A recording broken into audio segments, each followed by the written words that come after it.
आयो हम लोगों का पुराना पेंशन चाहिए और हमारे फौजियों का पुराना पेंशन चाहिए और नया कानून हटाया जाए। भारत को आजाद हिंद कानून से सभी जनता को रोटी कपड़ा मकान मौलिक अधिकार भारत सरकार नरेंद्र मोदी लागू करो। भारत सरकार राष्ट्रपति मुर्मू लागू करो। हाई कोर्ट सुप्रीम कोर्ट के मजिस्ट्रेट आप भारत के सारे सैनिकों का सम्मान करें और भारत की जनता का सम्मान करें। जय हिंद, जय भारत, जय क्रांति, भारत सेना जिंदाबाद, भारत शांतियाँ जिंदाबाद। भारत माता की जय, भारत माता की जय, भारत माता की जय, वंदे वंदे मातरम।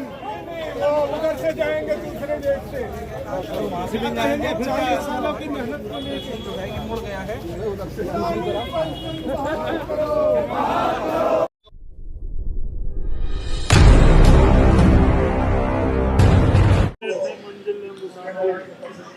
अकेला ही चला था मंजिले गालिब, लोग आते गए और कारवा बनता गया। ये जो कारवा की बात हो रही है, ये कारवा किन लोगों का है? ये कारवा देश के उन बुजुर्गों का है, उन सिपाहियों का है जिन्होंने अपना पूरा जीवन देश को समर्पित कर दिया। सीने पे गोली खाई, झारखंड से, छत्तीसगढ़ के इलाकों से लेके, असम के इलाकों से लेके, भारत के नागालैंड तक और कश्मीर तक ऐसी कौन सी जगह थी जहाँ पे ये जवान तैनात नहीं हुए? मैं आर्मी की बात नहीं कर रहा हूँ, मैं अर्धसैनिक बलों की बात कर रहा हूँ, मैं पैरामिलिट्री फोर्सेस की बात कर रहा हूँ। और बदले में क्या मांग रहे हैं ये? बदले में मांग रहे हैं पेंशन का अधिकार, OROP का अधिकार, बहुत सारी समस्याएं इनकी। अभी तो आपने देखा ना कैसे कानून एक पास किया सेंट्रल गवर्नमेंट ने, और किस तरीके से जो लीडरशिप है उसको कहीं दुख और से लेके आते हैं। जो CRPF में, इस अन्य जगहों पर जो लोग अपनी पूरी ज़िंदगी दे देते हैं, गोली खाते हैं, उनको उसका नेतृत्व करने का भी अवसर नहीं मिलता और कोई IPS आकर वहाँ बैठ जाता है। तो बहुत सारे मुद्दे हैं इनके, और जंतर मंतर पर सैकड़ों की संख्या में आज जवान हैं और पैरामिलिट्री फोर्सेस के जवान हैं। बहुत दर्द बड़ी कहानी है। और पेंशन की बात तो आप सुनते ही हैं, लगातार मैं कहता रहता हूं कि पेंशन कितना जरूरी है। पेंशन बुढ़ापे की लाठी होती है, पेंशन आत्मसम्मान का प्रतीक होती है, और पेंशन सम्मान ही नहीं देती, पेंशन ये दिखाती है कि देश आपके प्रति अपनी श्रद्धा रखता है, क्योंकि आपने तो देश के लिए अपनी जान दी। क्या देश भी आपके प्रति श्रद्धा रखता है या आपको आपके कार्यों की सराहना करता है? तो वो पेंशन के रूप में आपको मिलता है, क्योंकि बुढ़ापे की बात तो बुढ़ापा तो सब पर आता है। और हम जब अपने बुजुर्गों को पहली रोटी देते हैं, हमारे घर में भी हमारे बुजुर्गों को सम्मान देते हैं, लेकिन देश में आज बुजुर्गों का सब तरफ क्या हाल हो रहा है, चाहे वो OROP की बात करें, चाहे हम पुरानी पेंशन की बात करें, चाहे हम EPS 95 पेंशन की बात करें। आज हमारे साथ ऐसे ही एक व्यक्ति मौजूद हैं जो बड़ी गहरी बात करेंगे।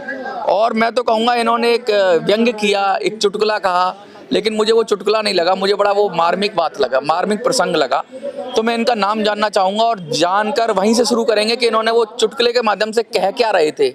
एक पेंशन का दर्द, एक पेंशनर की व्यथा, एक पेंशनर की पीड़ा कैसे व्यक्त की जाती है। कहते हैं ना, एक चंद शब्दों में ही पूरा सार हो जाता है।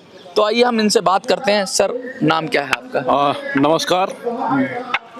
ये दबंग चैनल के मनोज और उनकी टीम को सशस्त्र सीमा बल के वेटरन सुधीर कुमार सिंह का नमन।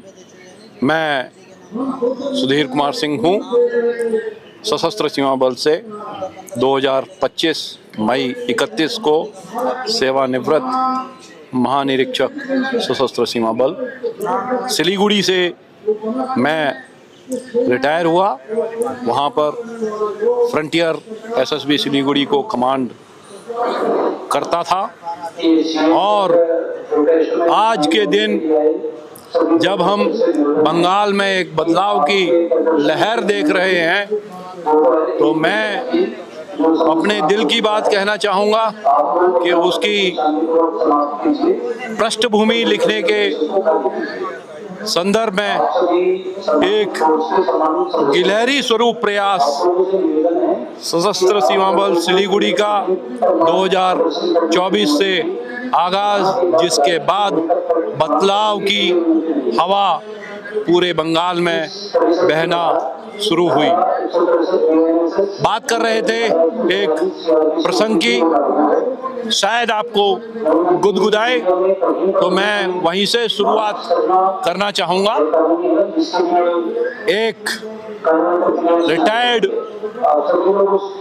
कर्मी की पत्नी और एक सेवारत कर्मी की पत्नी दोनों आपस में चर्चा कर रही हैं। सेवारत कर्मी की पत्नी ने रिटायर्ड कर्मी की पत्नी से पूछा, और बताओ कैसा चल रहा है? सेवानिवृत्त कर्मी की पत्नी ने बोला, क्या चल रहा है?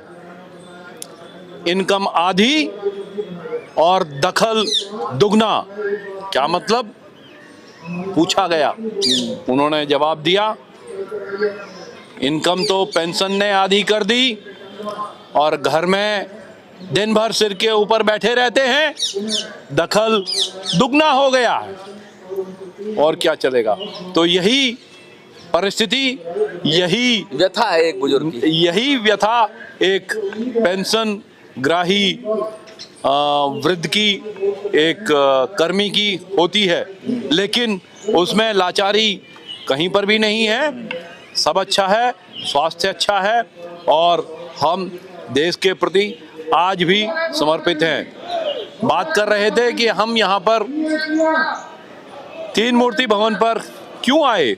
हम तीन मूर्ति भवन पर आए हैं पूरे समाज का, पूरे राष्ट्र का ध्यान आकृष्ट करने के लिए, किस प्रकार से काला कानून, ओगैस, बिना दूरदृष्टि के, बिना ठोस सोच विचार के, बिना विचार विमर्श के, किस तरीके से जल्दबाजी में लाकर एक ऐसी व्यवस्था सशस्त्र अर्धसैनिक केंद्रीय बलों के सिर पर लाद दी गई है, जिसके पुरागामी भविष्य में जो असर होंगे वो सदियों सदियों तक बलों को कमजोर करेंगे।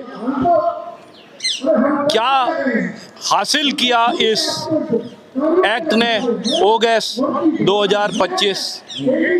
इस एक्ट में जो व्यवस्था दी गई उसके बारे में बताना चाहूँगा कि वो 100% व्यवस्था आज भी स्थित है, कोई बदलाव नहीं आया। केवल उसको अमली जामा पहना करके, उसको कानून का जामा पहना करके उसको एक स्थायित्व दे दिया गया है और उसके द्वारा कैडर अधिकारियों के सारे अरमानों को, उनकी कर्मठता, उनकी कार्यकुशलता, उनकी शैली, उनकी समर्पण ताक पे रख दिया, उसको जो है एक तरीके से तिरोहित कर दिया गया है। और ये एक ऐसा मुद्दा है जिसके ऊपर पूरे राष्ट्र के समस्त घटकों का, तत्वों का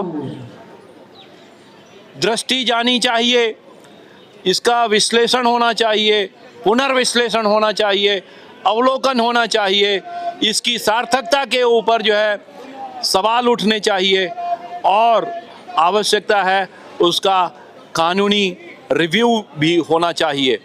मैं इसी के साथ मनोज और उनकी चैनल दबंग को शुभकामनाएं देता हूं। जय हिंद। सर